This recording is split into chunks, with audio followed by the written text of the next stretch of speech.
Hello?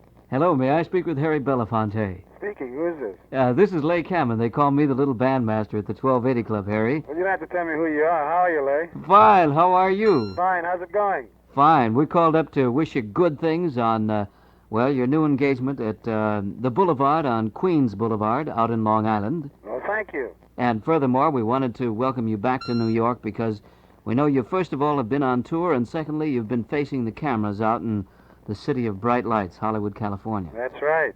How have you been? I've been very, very well. I just got over a couple of days of laryngitis, but now I feel much better. Well, it's good to hear your voice. We had a wonderful visit when you came to the 1280 Club a couple of months ago. Yeah, well, you know what I remember even more vividly than that? What's that? Although that was a wonderful visit the last time, the night that you came down to Vanguard. Oh, say, I was really thrilled. Thank you. My first exposure to the Belafonte approach, and that's quite an approach in entertainment. Well, I hope it won't be your last, and I hope you'll get a chance to come out to the Boulevard. I'd like to very much. Be my guest. Thank you very much, Harry. Say, one word about your new picture, See How They Run. Uh-huh. That's an MGM picture, isn't it? Yeah, I have an exclusive contract with Metro, Leigh. Uh-huh, and my we're happy to hear about that. Well, thank you. My first picture out there was called See How They Run. I played the male lead in the picture opposite Dorothy Dandridge. And What's the story? the story is about a little southern school. The story was written by Mary Elizabeth Vroman, who was a Negro school teacher from the South. And this was her very first story ever written, and it was published in the Ladies' Home Journal, and she got the Christopher Award for it. And then they made it into a picture. It's about a little southern school. Uh-huh. It's about a little boy who's having a great deal of difficulty trying to adjust academically and socially. And it shows his how do relationship- you help him in the picture?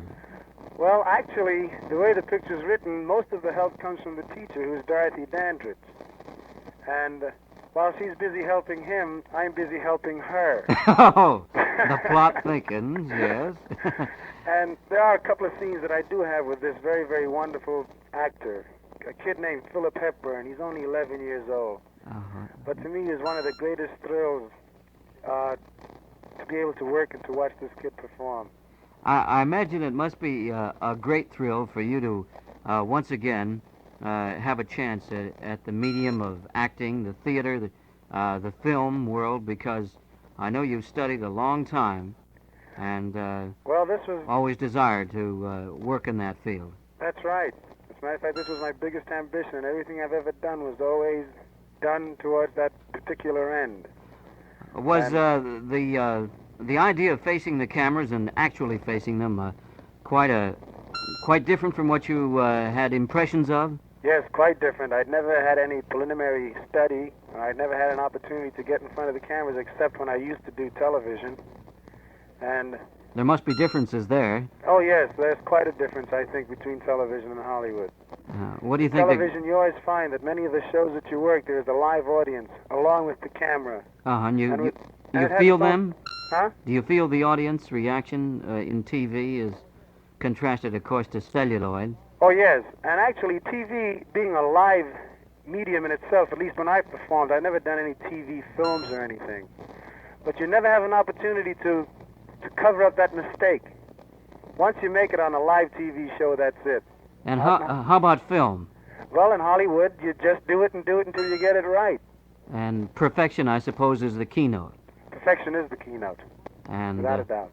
well, it's wonderful to hear of you with that 7-year MGM contract, and it's wonderful too to be able to still hear the voice of Harry Belafonte on radio because of records, and that's a great medium too. Well, thank you very, very much, Leigh. And Well, no thanks right at the moment. We just wanted to say, very frankly, we've just finished playing Jerry, that wonderful story of the Arkansas Mule.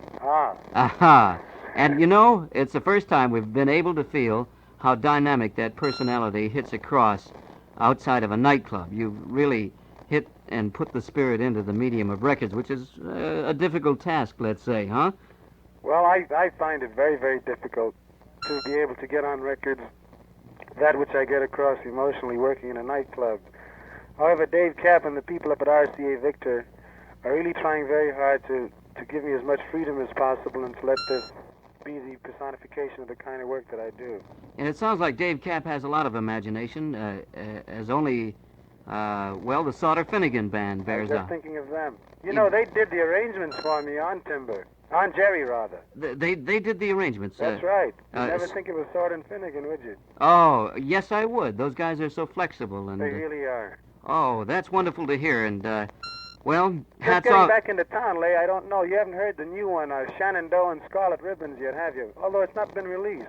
Well, we'll look forward to hearing it. All right. Just as soon as it comes our way. Wonderful. And, well, what can we say except that we wish you continued success because you're one guy who's really found himself, and it's great to see you enjoy your work so much. Thank you very, very much, Leigh. And I'll tell you what, we have a date right now to listen to a happy little thing called Man Smart, Woman Smarter, and we'll invite everybody to run out to the Boulevard on Queens Boulevard here in Long Island in good old New York.